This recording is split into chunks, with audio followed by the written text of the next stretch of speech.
After my wife's death, I expelled her son from my home. He wasn't my biological son, so I didn't want him. 10 years later, a dark secret emerged and destroyed me.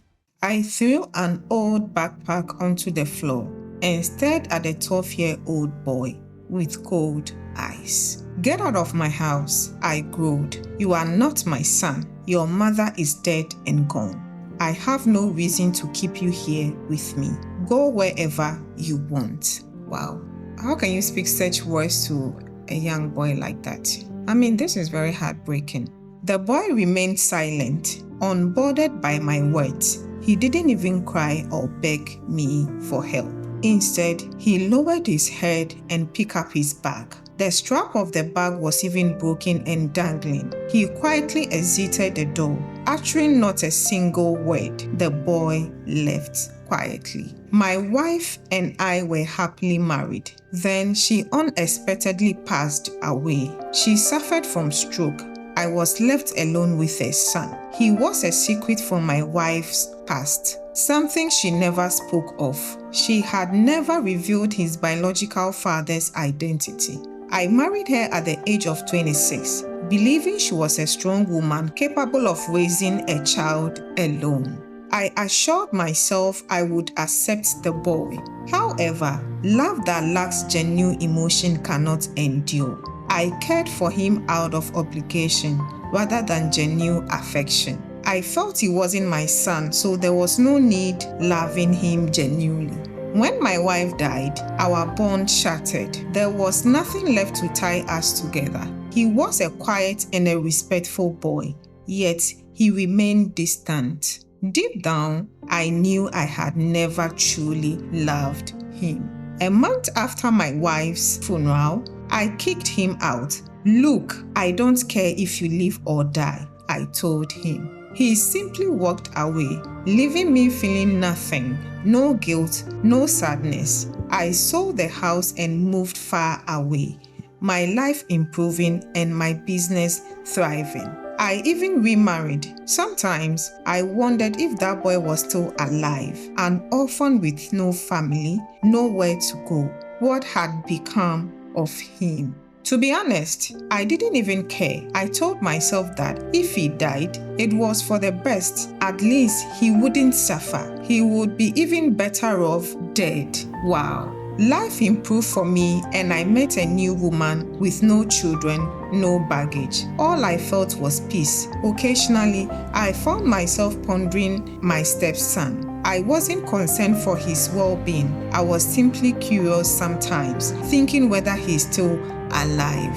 Then, 10 years later, my phone rang. "Hello, sir," a voice said. "Would you be interested in attending an art gallery open this Saturday? Someone specifically requested your presence." I was about to hang up, unfamiliar with any artist, but before I could click the button, a chilling voice interrupted me. The voice was calm yet carried an icy chill against my ear. "Sir," he said, "the artist instructed me to inform you that the backpack strap is finally fixed." My heart stopped, nearly dropping my phone.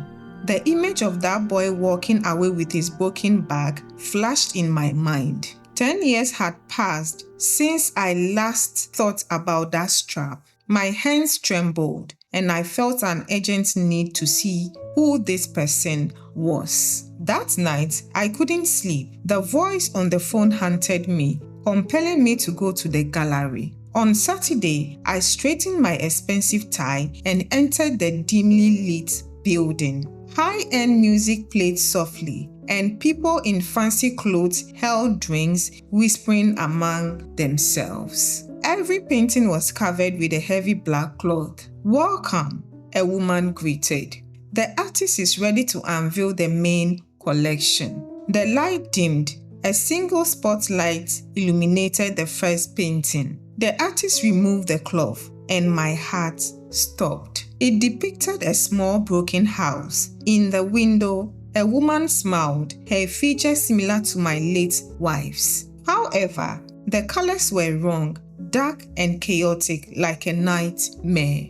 I moved on to the next painting, which showed a long dark road. A tiny shadow of a boy walked into the mist, carrying a backpack with a broken strap. A chill ran down my spine. How did this artist know? I hurried to the final painting at the back of the room, the largest one. The artist stood beside it, his back to the crowd. He was tall, with broad shoulders, yet his head was slightly lowered, just like the boy from 10 years ago. "You came," he whispered, his voice deep but instantly recognizable. He pulled the cloth from the last painting and I gasped, falling back against the wall. It wasn't a depiction of the past, it was a painting of me. I sat in my grand office, surrounded by gold and money, but my face was a rotten scowl. Beneath the painting, a yellowed letter was taped to the frame. "Read it," the young boy finally turned, his eyes no longer lifeless but burning with a dark fire. It was in the hidden pocket of my backpack, the one you threw on the floor. I clutched the letter with trembling hands. It was my wife's handwriting. As I read the first line, the world spun. My hands trembled as I held the old letter. I gazed at the man before me. He didn't resemble a stranger. He looked like me. "Read it," he whispered. I glanced down at my wife's messy handwriting. It was dated just days before her death. "My dear husband," the letter began, "I have a secret. I told you this boy wasn't yours because I was afraid.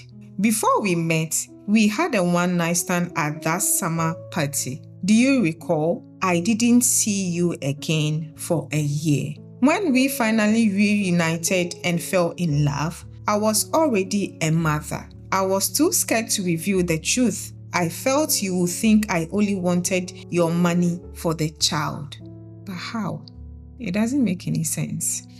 I felt breathless. I read the next line and my heart shattered. "The truth is, he is your blood. He is your real son. Please look at his eyes. You will see yourself. Love him for both of us." I looked up from the paper. My vision blurred with tears. I gazed at the man standing there. I saw my own chin, my dark hair, and the same eyes that reflected in the morning mirror. For 10 years, I hated him, believing he belonged to another man, and I had abandoned him in the cold world with nothing but a broken backpack. I didn't know. I choked out.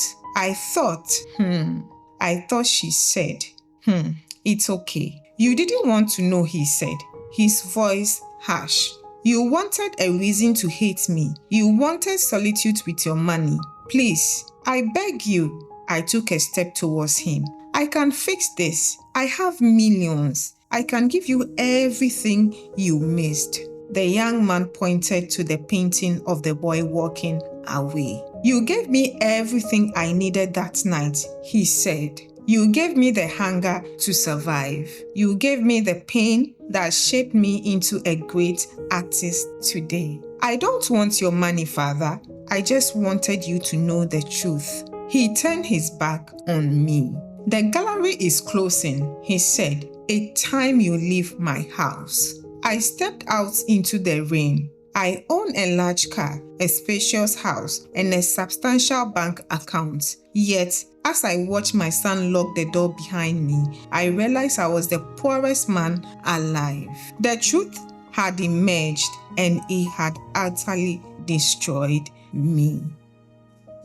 Such a sad story. What do you think about this story? Share your thoughts in the comments. If you enjoyed today's story, then don't forget to like, subscribe, and turn on your notification bell so you don't miss out anytime I post interesting stories like this right here on Sem Diary. Don't forget to check out my other video. We stopped talking for 3 days and I lost him forever. Thank you for watching. See you in the next one.